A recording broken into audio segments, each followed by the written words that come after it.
Assalamualaikum warahmatullahi wabarakatuh. Perkenalkan, nama saya Jihan Sabrina Anggraini, biasa dipanggil Bina nih. Jadi di sini Bina bakal menjelaskan materi dari mata kuliah Psikologi Perkembangan mengenai perkembangan kognitif, yaitu pemrosesan informasi. Yang pertama yaitu latar belakangnya, di mana pemrosesan informasi ini pasti mencakup bagaimana sih individu dapat mengelola, menyimpan ingatan, dan menggunakan informasinya tersebut.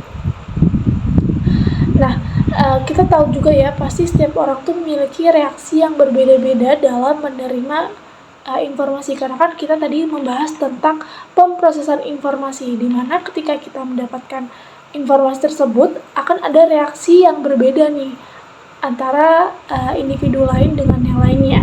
Contohnya nih, ketika kita mendapatkan nilai yang jelek, pasti ada dua tipe, di mana yang pertama ini pasrah akan nilai jeleknya tanpa mau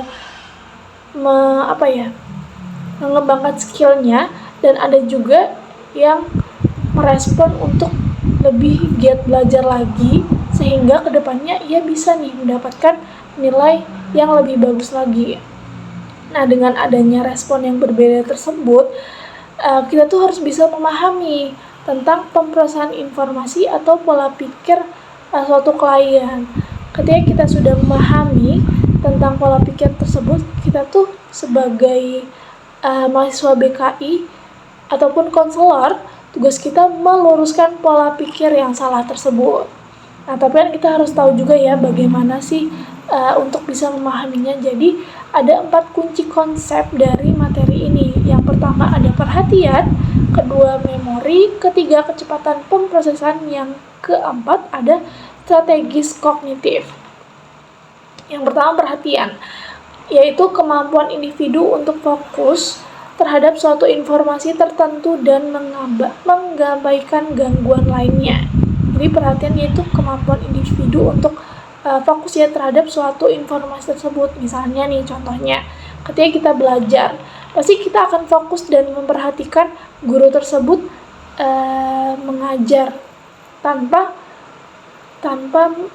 memikirkan hal-hal yang lain, sehingga kita hanya fokus terhadap guru tersebut. Yang kedua ada memori. Jadi memori ini terbagi menjadi 3 ya teman-teman. Yang pertama ada sensori, memori jangka pendek, dan memori jangka panjang. Nah, memori sensorik ini adalah informasi yang ditangkap oleh panca indera dan disimpan sementara selama beberapa detik. Sedangkan memori jangka pendek ini penyimpanan informasi untuk waktu yang pendek tentunya, tetapi terbatas pada kapasitasnya.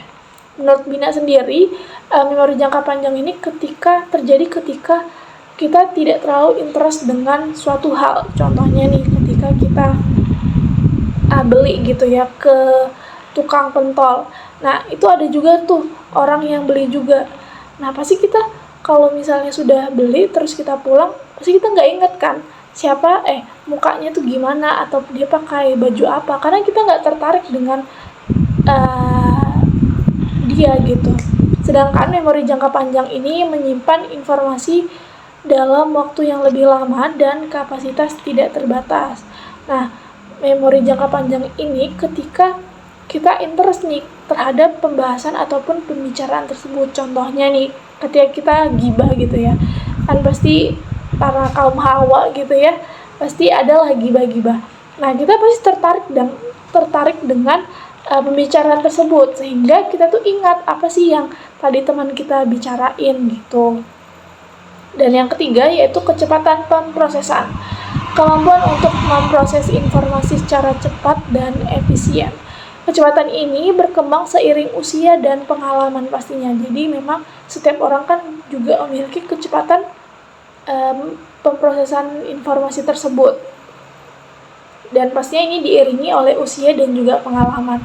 Contohnya nih, ketika kita ditanya oleh adik kita ataupun siapa gitu ya, ditanya 5 kali 5 berapa sih, pasti kita dengan cepat menjawab 10 tanpa perlu menghitung, karena memang kita sudah belajar ataupun kita sudah mengetahuinya, sehingga kita tidak perlu menghitung lagi. Dengan kita langsung menjawab dengan cepat, itu pun ada kecepatan dalam pemrosesan informasi tersebut.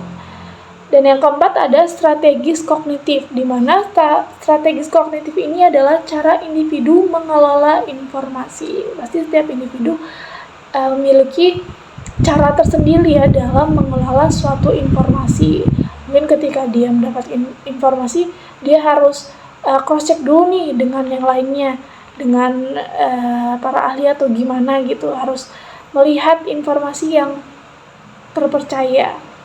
Ataupun ada juga yang memang ketika mendapatkan informasi ya dia menelan mentah-mentah gitu tanpa harus cross check lebih lanjut lagi. Nah, mungkin itu aja kali ya 4 kunci konsep dari materi pemrosesan informasi.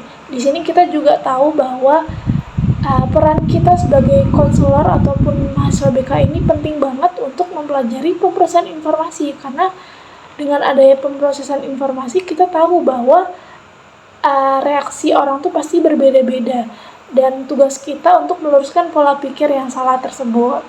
Mungkin itu saja yang bisa Bina sampaikan. Kurang lebihnya mohon maaf. Wassalamualaikum warahmatullahi wabarakatuh.